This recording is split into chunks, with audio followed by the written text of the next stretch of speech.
এই পৃথিবীটা কেবল সাদা মানুষের নয়, পৃথিবীটা বহুরঙা মানুষের। মানুষে মানুষে রঙে যে বৈচিত্র্য, তা আদতে পৃথিবীর সৌন্দর্য। বৈচিত্র্য আর সাম্যের এই সুমহান বাণী নিয়ে জীবনভর লড়াই করে গেছেন দক্ষিণ আফ্রিকার বর্ণবাদ বিরোধী নেতা নেলসন ম্যান্ডেলা, বিশ্ববাসীর কাছে যিনি প্রিয় মাদিবা নামে পরিচিত।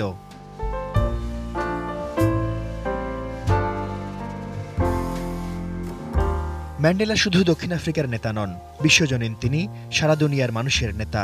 তার আদর্শকে ধারণ করে সামনে এগিয়ে যাওয়ার স্বপ্ন দেখে সংগ্রামশীল মানুষ।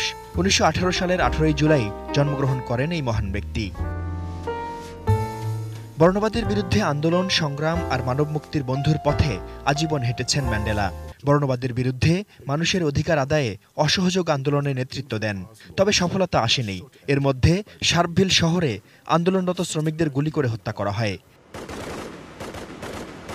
এ ঘটনা তাকে সশস্ত্র সংগ্রামে উদ্বুদ্ধ করে। ম্যান্ডেলা ঝাঁপিয়ে পড়েন বর্ণবাদ বিরোধী লড়াইয়ে।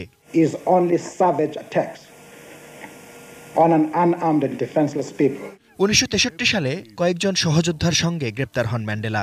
আদালতের কাঠগড়ায় দাঁড়িয়ে বলেছিলেন, হোয়াইট ডমিনেশন, ব্ল্যাক ডমিনেশনের বিরুদ্ধে লড়াইয়ে মৃত্যুবরণ করতেও প্রস্তুত তিনি।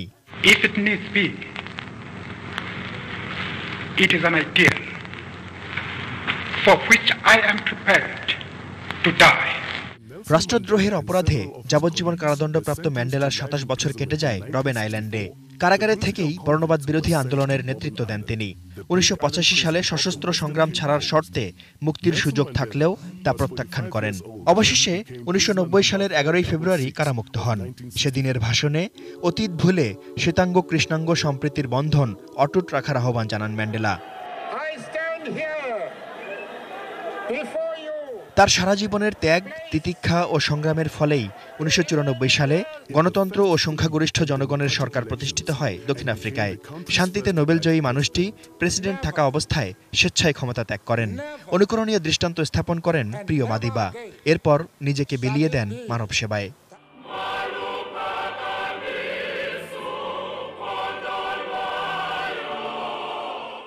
দীর্ঘদিন অসুস্থ থাকার পর ২০১৩ সালের ৫ ডিসেম্বর ৯৫ বছর বয়সে বিশ্ববাসীকে কাঁদিয়ে চলে যান তিনি। জন্মস্থান কুনু গ্রামে তাকে সমাহিত করা হয়। মৃত্যু তাকে জীবনের মতোই মহত্ব দিয়েছে। মানুষের মর্যাদার জন্য লড়াই করা এই আলোকবর্তিকা চিরকাল আলো ছড়িয়ে যাবেন এই পৃথিবীতে।